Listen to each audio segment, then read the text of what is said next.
Good morning, students. Happy to see you again. In the previous class, we have already studied about the lesson, The Heavenly Parasol.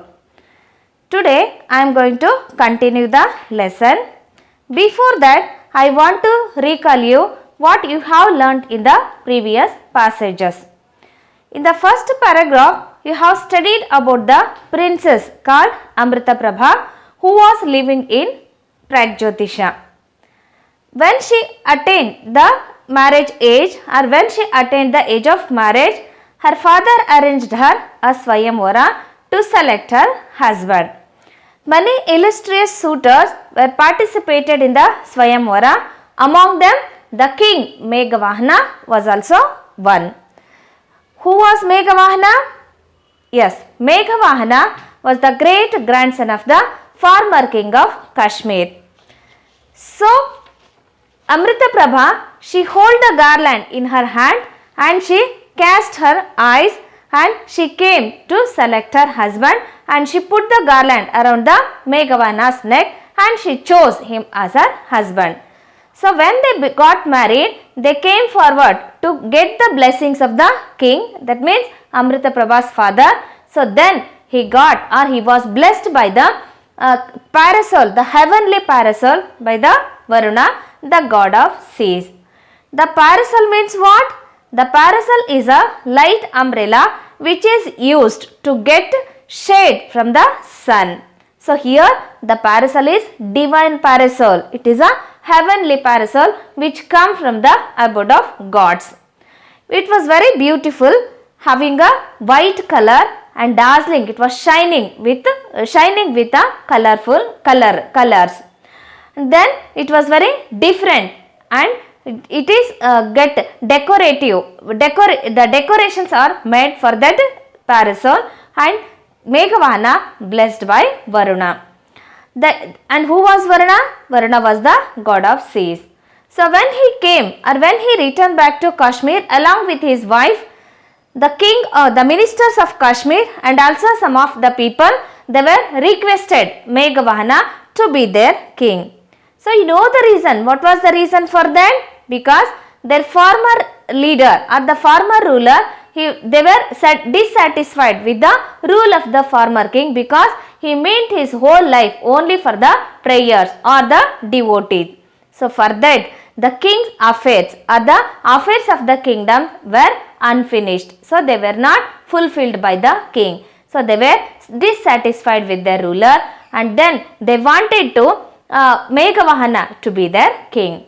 So Meghavahana became the king of Kashmir. So when he became the king of Kashmir, he put a law. Suddenly he proclaimed or he announced a law on the kingdom. So what was the law?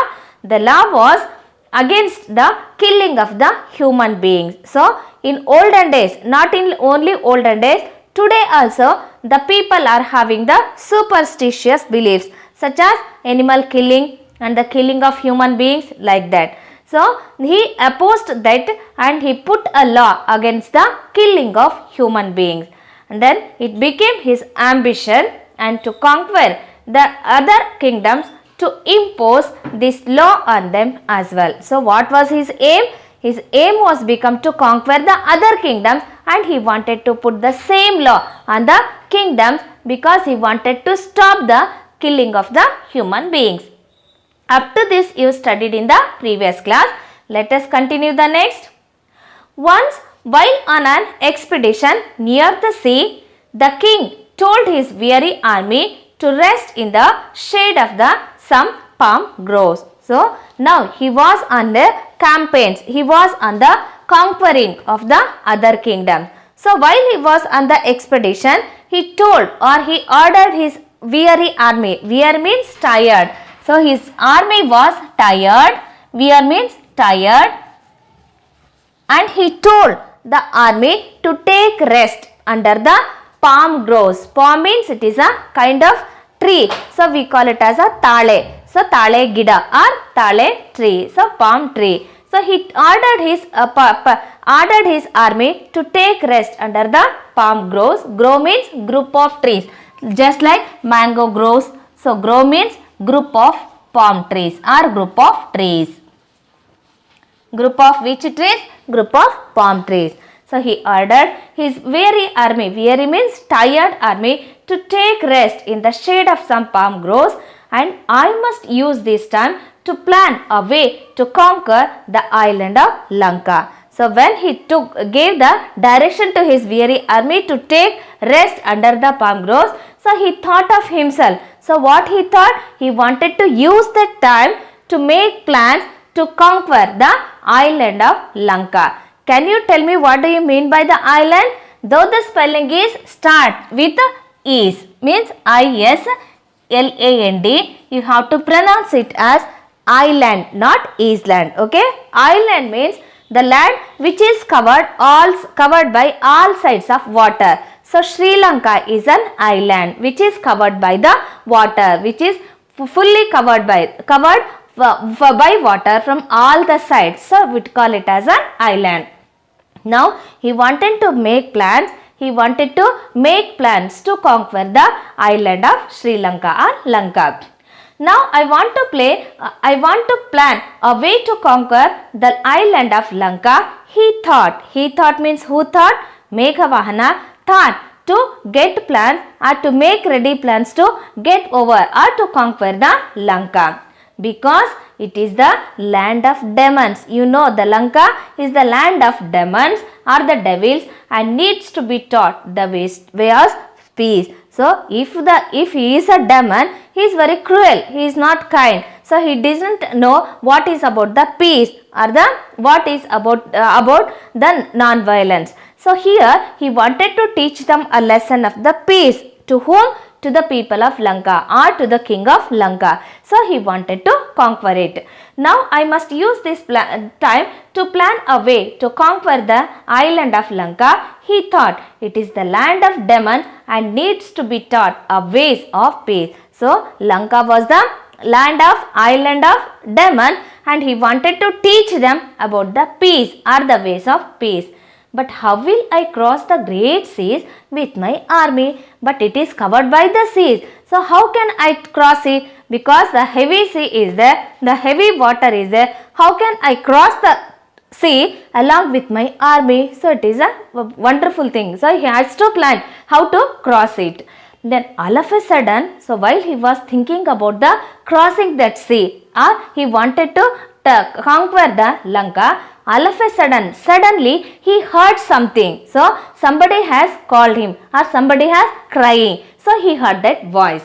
All of a sudden there was a cry in the air. So all of a sudden immediately he heard the crying. Somebody has cried. Somebody is crying. He heard that voice from the air and it seemed to come from a wood by the shore. So where was the voice come from? The voice was coming from the nearby forest. So it is a wood. Wood means forest.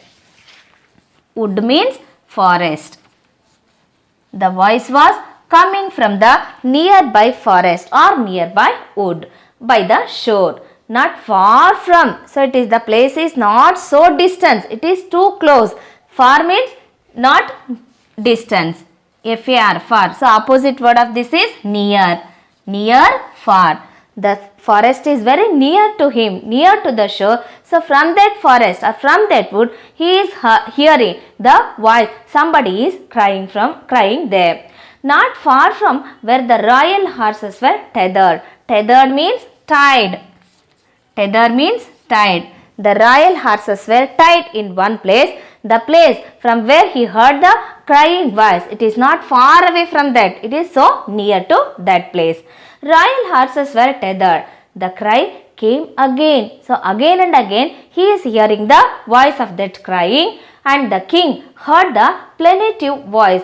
Plaintive means painful voice. While the person was crying, he has a painful voice. The king heard the painful cry again and again from the forest. And even so, what was the voice crying?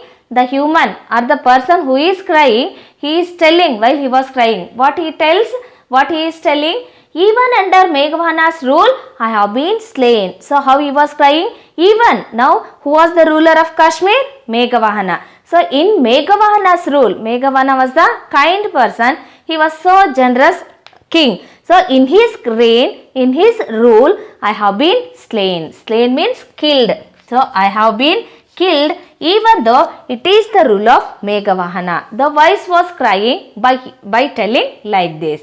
Even under Meghavahana's rule, I have been slain. Slain means killed. I have been killed. Now somebody is killing me, even though the king was Meghavahana. Meghavahana was the king of Kashmir. Even though in his rule, under his rule, I am going to be killed.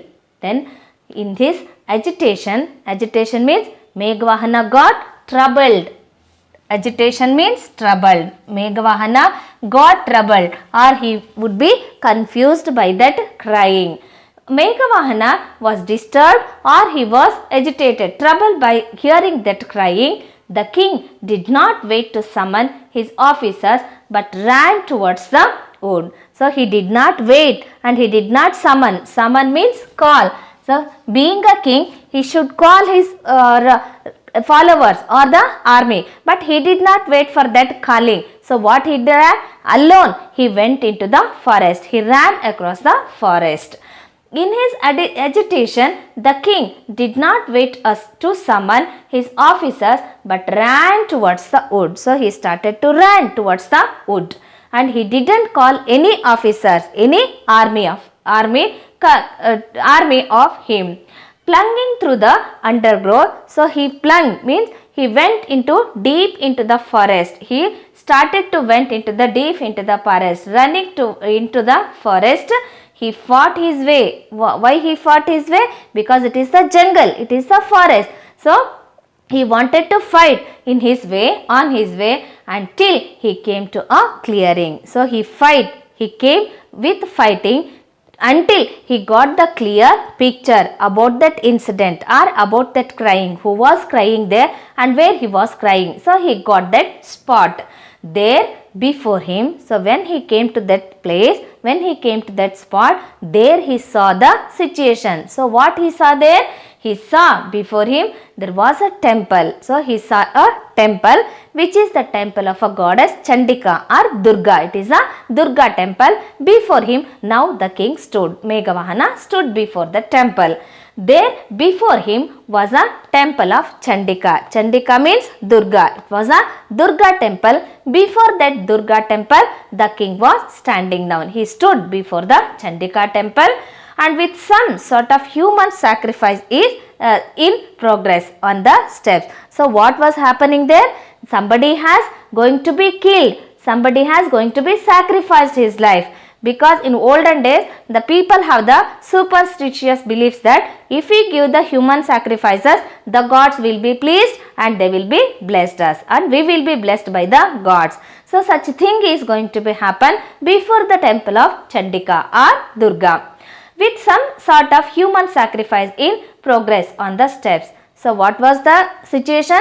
There was a man who cried no. So that person, he was lay on the ground. That person, he was lay on the ground and his arms raised for mercy. He raised his arm just to ask or to plead for mercy. Just you have to show forgiveness. Just you have to show mercy on me. Mercy means the compassion or pity. So he wanted to get pity from others, and he was raising his arms. He raised his arms before the goddess. Some sort of human sacrifice in progress on the steps. A man lay on the ground, his arms raised for mercy. He raised his arms for he was pleading for mercy. He was pleading for pitiness. And a menacing means threatened or fearful looking person was there before him. Fearfully looking. He was so cruel. If you saw them, he was very cruel on his look or in his look. A menacing looking barbarian. Barbarian means cruel human being. Barbarian means cruel human being. He was so cruel. The barbarian was very cruel human being. He stood over him. He stood over the person who was lying on the ground and who was pleading for mercy, who was begging for mercy. Barbarian stood over him. He was blandishing. Blandishing means he was displaying his sword. He was showing his sword. Now he was ready to kill the person who is on the ground. The barbarian stood over him, brandishing his sword. Stop!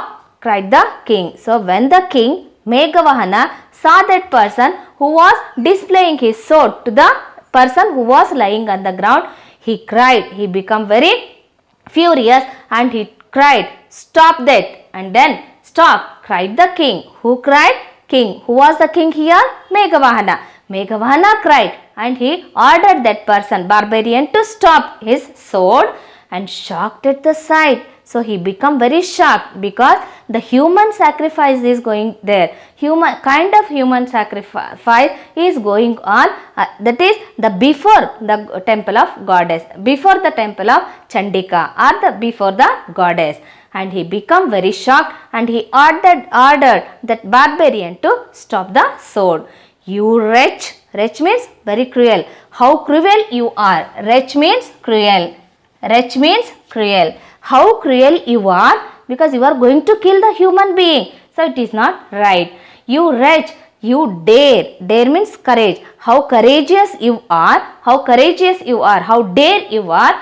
Threaten another's. Threaten means now you are trouble. You are giving trouble to the another's life. How dare you to give trouble to another's life, to bring trouble to another's life. The king told him. The king shocked at the sight. You wretch, you dare threaten another's life, that is in my realm. Realm means rule. Under my rule. I am the king of this area. This is my kingdom. So in my kingdom you are going to give the trouble to another's life. How dare you were. So he was threatening him. You dare threaten another's life in my realm. The barbarian dropped his sword. So he became terror because he is the king. Being a king and being a citizen of that kingdom, it is our duty to show respect to our king. So he became very frightened when he saw that king, when he heard the order of the king. And then what he did? He dropped his sword. He put his sword down and in terror. Terror means fear. He became very feared by hearing the voice of that king or by seeing the king, and fell on his knees. He prostrated before his knees. He wanted to beg for mercy. Just you have to show mercy on me. Just it is not the act which is I am going to do with myself, because it has some reason why I am going to do this act. So he is requesting the king. Another's life in my realm. The barbarian dropped his sword in terror and fell on in his knees before the king. So he prostrated before the king and he asked sympathy, to show sympathy on me. So what he told, oh noble one. So barbarian used to speak to the king Meghavahana. How he give respect? He give respect only by talking him, speaking him. Oh noble one, you are a noble person. You are merciful. Just why I am doing this act, he is telling now. Oh noble one, have mercy on me. Have mercy. You have to show sympathy on me. You have to show compassion on me. Because who was I?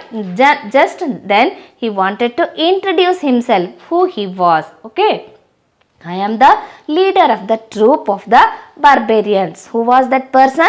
He was the leader. He was the leader of the troop. Troop means group of the barbarians. So he was the leader of the barbarians group. Now he was introducing himself to the king. And I am the leader of the troop of barbarians that live in this wood. So in this forest there is a group of barbarians. I am the leader for that. I am the captain for that group. And my little son has fallen prey. So why I am doing this action? Why I am killing that person? Because the reason was that he had a little child, he had a little son. So his son was suffering from the disease. His son was suffering from some kind of disease. So if he gave the human sacrifice to goddess, the goddess will be pleased and she will protect his son. So it was the intention of his killing now. Then I am the leader of the troop of the barbarians that live in this wood. My little son has fallen prey. Prey means ill. P-R-E-Y. Prey means here ill. So my little son is ill because of some diseases. He is suffering from some diseases and he is ill. Some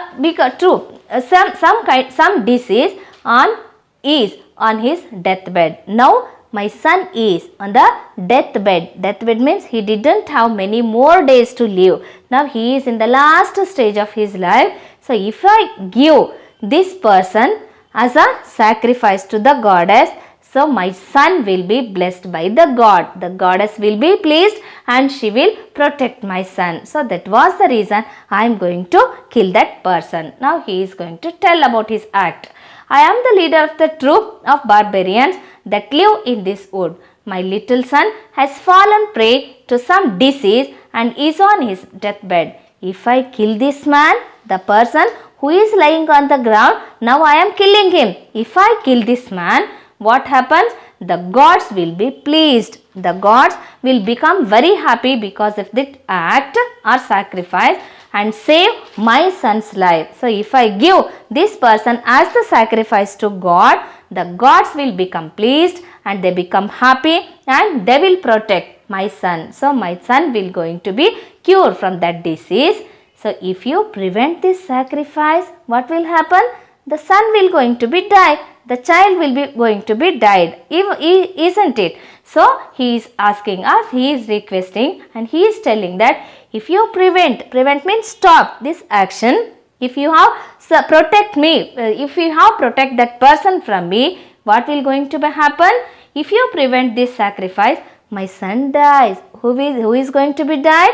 His son. If he did not give the sacrifice, human sacrifice to the goddess, the gods become unpleased and they will punish my child and my child is going to be die. So then the rest of my troop will give up their lives with him. So if my son dies, what about the rest of my troop? The people or the members of this barbarians group, they are also going to sacrifice their lives with my child or with my son. So that is why the king glanced towards the bundle on the temple porch. Now the king glanced. Glance means looked. The king looked towards the entrance. Porch means entrance. The temple entrance. So there was a bundle. So there was a bundle. What was that bundle has? The boy. The boy will be wrapped in a cloth and he is put on the land or in the entrance of the temple. The king glanced towards a bundle on the temple porch and presumed. Presumed means he is imagined that he is a sacrificed boy. So who is that bundle? Who is there in the bundle? The boy who is going to be died. So he is wrapped in a bundle. In presumed means imagined. So he thought that or he thinks that or he imagined that it is to be the sacrificed boy. His heart was torn. So when he saw that child, it is very little child, so innocent it was, it has the long life to live, but now he is going to die because of some kind of disease. By seeing that boy, the king become very piteous or the king become very sad. So what happened to him? His heart was torn means break with confusion and compassion. So he showed compassion over that boy because it is a little boy and he is so innocent. So then the barbarian used to talk about the person who is going to be died. So what kind of person he is going to give the sacrifice to the god. So what type of character the person had, and he wanted to tell it before the king. This man, which man? The man who is going to be killed by the barbarian. So that person, this man whom you decide to protect. So now you wanted to protect that person from the killing or from me. So what type of that person he was? So he was the person who continued the barbarian. Who used to speak here? The barbarian used to speak to the king about the character or about the life and character of the person who is going to be sacrificed there. This man whom you decide to protect, continue the barbarian, was wandering about. So what type of person he was? He was wandering from one place to another place. He didn't have relatives. He didn't have friends. He was friendless. So now what type of character he was? He didn't have anybody with him. He was alone. He was single and wandering about one place to another place. This man whom you decide to protect, continue the barbarian, was wandering about alone and friendless. So he didn't have any friends. He was friendless. And in a forest where he was wandering about, he was wandering about in the forest here and there without friends, without other people with him. He was single, he was alone. And is he of more value to you than this child?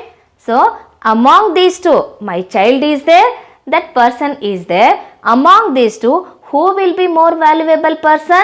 Because my child is with whom many persons are concerned. So, he was friendless.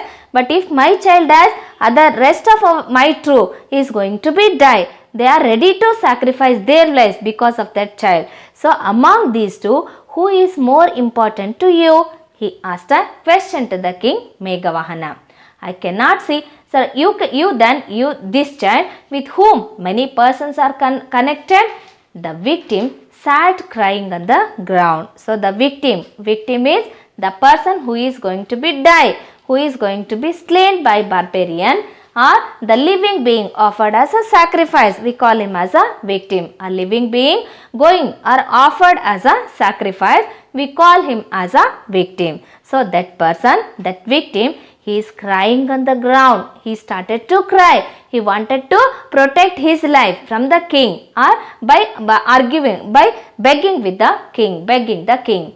The victim sat crying on the ground, a look of terror on his face. So on his face he had a look of terror, because whether I am going to be die, the barbarian was killed me. So he had lot of confusions. So that fear is looking on his face. He is showing that fearness on his face.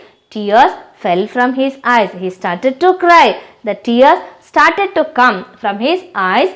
The tears fell from the barbarian's eye. Barbarian has also started to cry, because if the king protect that victim, his son is going to be die. So if he lost his son, rest of the other troops are also ready to sacrifice their life. So being a father, it is his duty to protect his son, isn't it? So he started to cry.